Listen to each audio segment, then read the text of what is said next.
Welcome, ladies and gentlemen. Thank you all, especially to our media partners, for coming and giving attention to this incredibly important initiative that we are kicking off today officially. Thank you, Tracy Tabbitt, for coordinating and organizing this.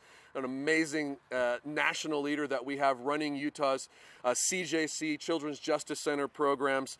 And I know that you're here to see the superstars, Rabbi Zippel, Senator Osmond, Superstar Brown Deandre. And after my introductory remarks, we're going to turn time over to them so you can hear from them. Are you all shaded enough there? You sure? Okay, because we got to keep you fresh, looking good. Make sure no one wilts out here. Isn't it great just to be out a little bit? You and the media have been out, I know, and we appreciate you, covering news in such conditions and circumstances. But for many of us, it's nice to just be out in the sun at a public event. Thank you for being so cautious and careful. Let me talk about what's going on today with the SHINE program, because we've launched some programs in the past with the Children's Justice Centers that have been incredibly successful, but nothing quite at the scale of this particular initiative. Child abuse victims are often portrayed as broken and hopeless. The reluctance of many to talk openly about this issue only reinforces those perceptions and stigmas. The stigma of child abuse can actually leave victims feeling ashamed and emotionally isolated. And now, of course, with COVID, we're dealing with a pandemic that has kept children physically isolated. Today, it's more important than ever for children who have suffered abuse to know that they are not broken and that they are not alone. Interesting that child abuse reports are down right now. It might lead people to believe that there's less child abuse going on, but we're here to tell you that that's not the case.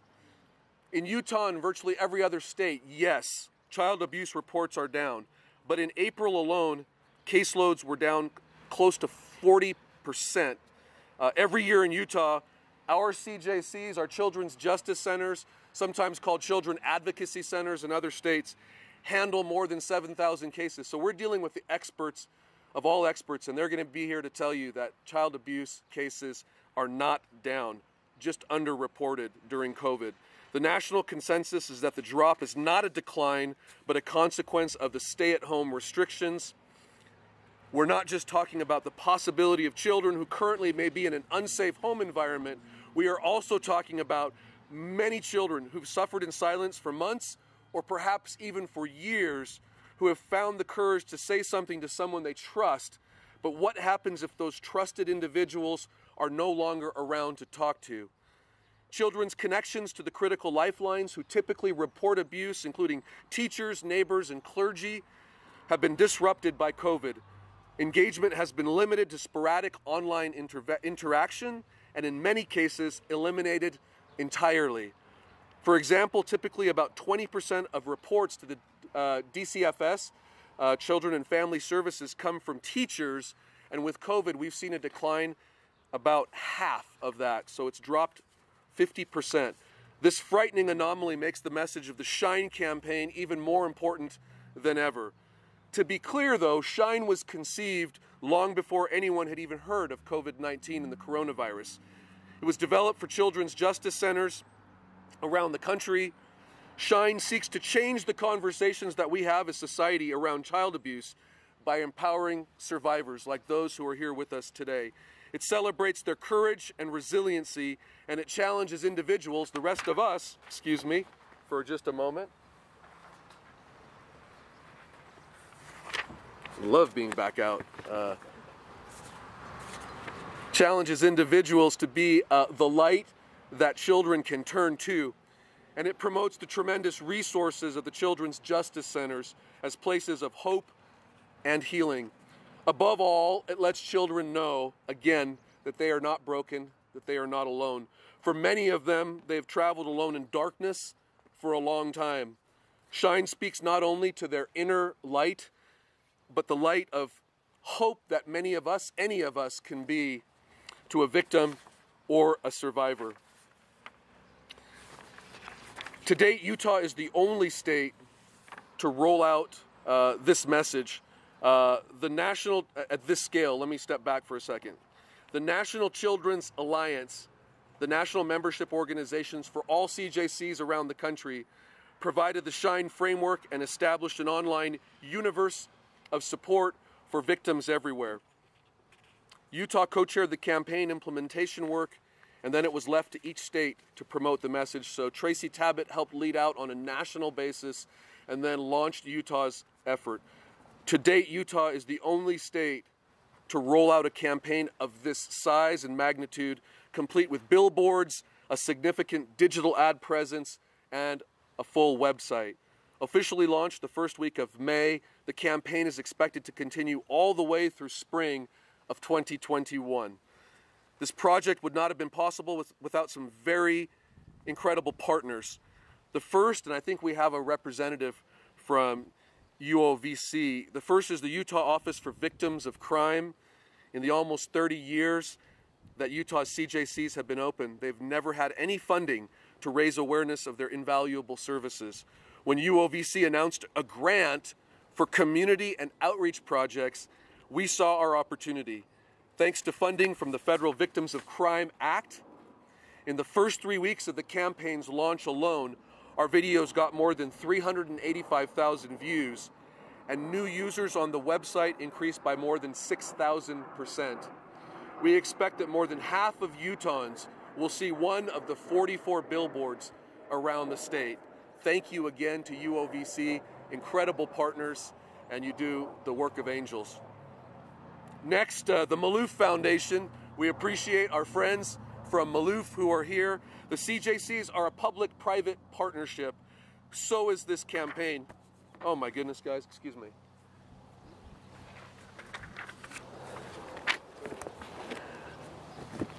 The Maloof Foundation, which is the nonprofit arm of Maloof Sleep out of Logan, and they've generously donated hundreds of hours of professional services to this project. They designed a new program logo, created our SHINE website, and filmed and produced the PSAs. Our special thanks to founder Sam Maloof and his amazing team of employees who have made protecting children a core mission of the foundation. One quick note, a surprise to Tracy, we have at the state capitol in our office there a hall of heroes that we bring children, victims, and survivors through to help reinforce to them that they're heroes for coming forward and addressing this, having a voice of courage. It's got cardboard cutouts of all sorts of Marvel and DC heroes, and we're going to extend that program now to be involved with SHINE to make sure that we honor all of the kids that we can and let them know that we're there supporting them. Finally, we have our current SHINE ambassadors, those that you came to see. Thank you for your patience. First, the amazing Deandre Brown. You've seen her family and group perform internationally. If you haven't, go buy a CD or go watch them. Rabbi of Remy Zippel, he and his father and their family have been the lifeblood of so much of our faith community here in the state of Utah for years. And Senator Aaron Osmond, former senator and successful businessman here in the state of Utah from a pretty famous family. The best way to help victims understand that they are not the only ones, that their abuse does not define them, is to connect them with role models like these. We're so grateful to Deandra of Remy and Aaron for their willingness to be the faces of our SHINE campaign. We expect our group of ambassadors to grow over time, but we can think of no better examples of resiliency and leadership than those of you that we have today.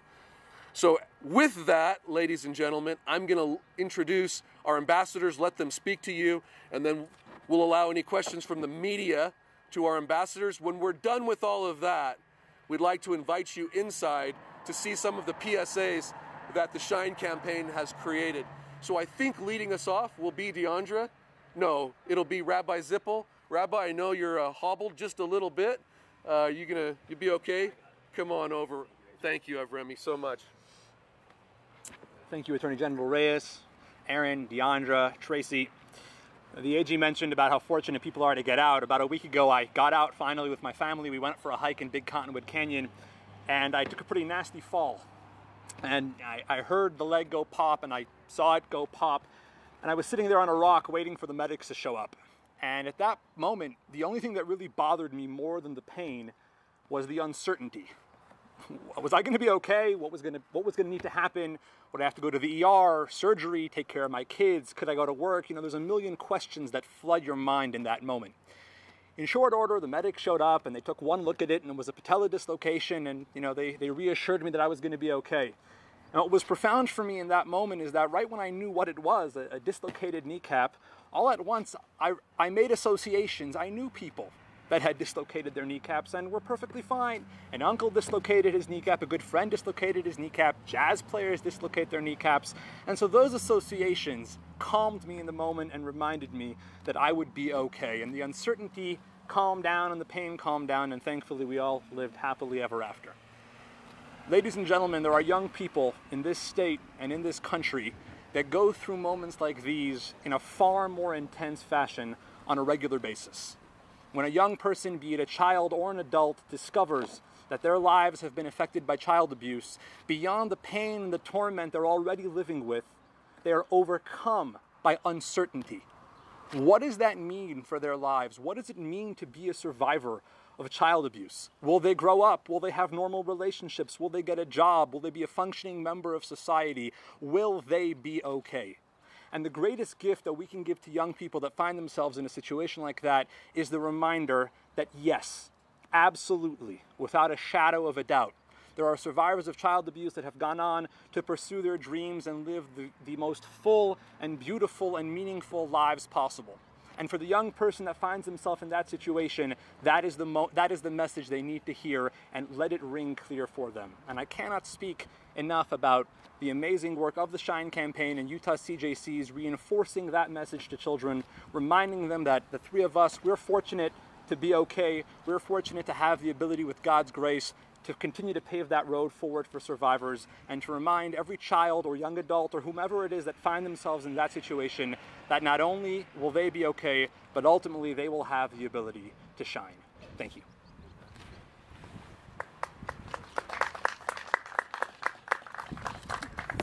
Thank you very much for this opportunity, to the AG and the office, and to Deandre for this invitation to participate in this great effort. I just wanted to share with you that back in the 2014 legislative session, an important experience happened to me where I had an opportunity to actively support a very important piece of legislation around child sex abuse prevention. And for me, it was an awakening moment. As I thought about and contemplated what I needed to do in order to support this successful passage of this legislation, it occurred to me that I myself needed to be vocal about what had happened to me as a child. I grew up in a fantastic family. We had great values. We were taught values. And we had so many positive family experiences. But we never talked about the risk or the potential of abuse. Even with our closest family and friends, this kind of activity can occur.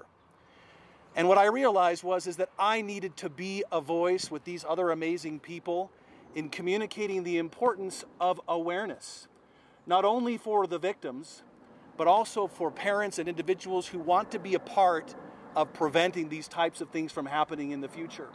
And the key to that is awareness and discussing it as a family, understanding the risks and talking about ways to address it, and giving kids the courage to say no when things like that occur. I was never given those tools growing up. I didn't understand it was okay to say no to an adult that was abusing me. If I had had those tools, I think it could have made a difference for me, and I'm confident it makes a difference for those who are aware and are empowered with those tools. One of the things I'm most proud about to participate in this effort is to encourage individuals, citizens, to become aware of the services available from the Children's Justice Center. Understanding the tools and expertise that's available to help current victims to both heal and address the challenges in their life, and also to teach families how to prevent abuse from occurring going forward. It is a cycle that can be broken, and we can all be a part of it. And for that reason, I felt it was important, not only as a legislator, but also as an individual, as a parent, as a family member, to help my family, friends, and associates to prevent these kinds of things from happening in the future. And with that, thank you very much for listening to what we have to say today.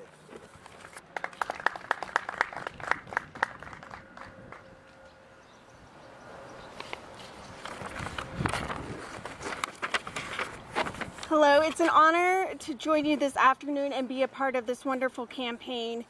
The campaign immediately resonated with me because of its positive message that focuses on celebrating survivors and the courage it takes for them to speak up. We are not broken, and we should not feel ashamed or that we don't have a voice. There are many of us out there, and we can be a support to one another, learn from each other. We are strong and insightful and have so much to offer our communities. One of the most frightening parts of publicly disclosing that I'd been sexually abused by my father was knowing that it would follow me for the rest of my life. I wondered if every Five Browns interview or news story for the remainder of our career would mention it. Would I be able to live my life on my terms, performing in concerts and taking care of my little family, or would I be labeled as broken and less of a person because this had happened to me? This was quite honestly my biggest fear as I headed into the unknown. If we are reluctant as a community to talk openly about abuse, we reinforce these thoughts within the minds of victims. Every survivor I've met along the way has left a lasting impression on me and reminds me that the road ahead is bright.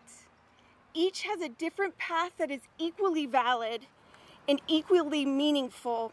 For some, healing is a very private and personal thing, and for others, speaking out can be an incredibly powerful tool. But no matter what your path is, there are others like you out there.